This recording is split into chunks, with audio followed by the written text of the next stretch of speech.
इस देश में प्राइम मिनिस्टर बदमाशी नहीं कर सकता। अब इस्तीफा मैं स्टेज से मांग रहा हूं, नरेंद्र मोदी तुम काबिल नहीं हो प्राइम मिनिस्टरशिप के, तुम जुगाड़ के प्राइम मिनिस्टर हो, तुम चोरी चकारी के प्राइम मिनिस्टर हो, इस्तीफा दो।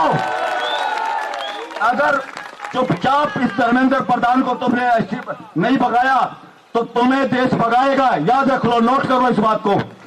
देश तैयार है सड़कों पर आने के लिए।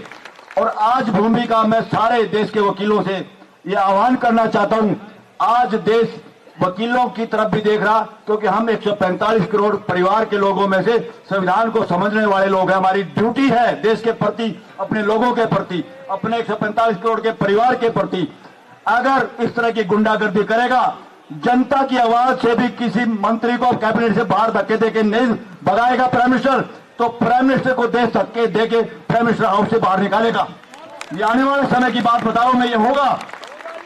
जिस तरह के कुकर्मों पे, जिस तरह की बात पे वो आदमी चल रहा है, और यहां बात नरेंद्र मोदी की नहीं है, यहां बात है देश के प्रधानमंत्री पद की गरिमा की। ये पद हमने किसी सांड के लिए नहीं बनाया। इस पद पे बैठा हुआ आदमी सांड नहीं बन सकता, उसको जनता के प्रति जवाबदेही होना पड़ेगा। किसकी हिम्मत है भाई? अब तक तो डेमोक्रेसी में उस प्रधान को यहां के चुपचाप हाथ जोड़ के इस्तीफा दे देना चाहिए था। यह है पार्लियामेंट देश की, जो आप है असली पार्लियामेंट।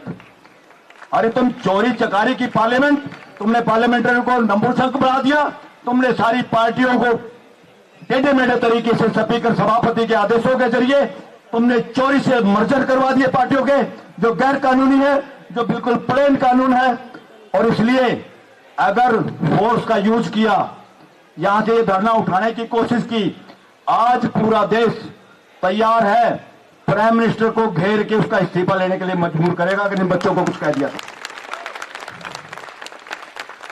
एक बड़ी बदमाशी की थी इन्होंने, सोनम वांगचुक एक ऐसे इंसान को इन्होंने एनएसए में बंद किया। अरे भाई, बंद किया तो सुप्रीम कोर्ट तमाशा देखती रही, तारीख पे तारीख, तारीख पे तारीख। अरे उसको समझने में, सुप्रीम कोर्ट के जजों को ये बातें समझ में इतना समय लगता है क्या? अगर इतना लगता तो चुपचाप तुम नाकाबिल लोग हो, घर जाओ, देश पे बोझ मत पड़ो ऐसे जज। फिर क्या हुआ?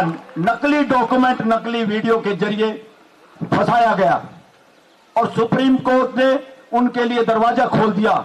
और जब उनको पता चल गया फंसोगे तो इनसे एनएसए हटा लिया। यहां सुप्रीम कोर्ट ने बदमाशी की देश के साथ। पकड़ना चाहिए था कि इन्होंने झूठे सबूत के आधार पर एनएसए लगाया था, वो टर्मिनेट करने चाहिए थे, मगर उनको बचाने के लिए, क्योंकि अगर उसकी इंडिपेंडेंट जांच होती तो जांच जाती अमित शाह पे, नरेंद्र मोदी पे, वो गिरफ्तार होते षड्यंत्र में।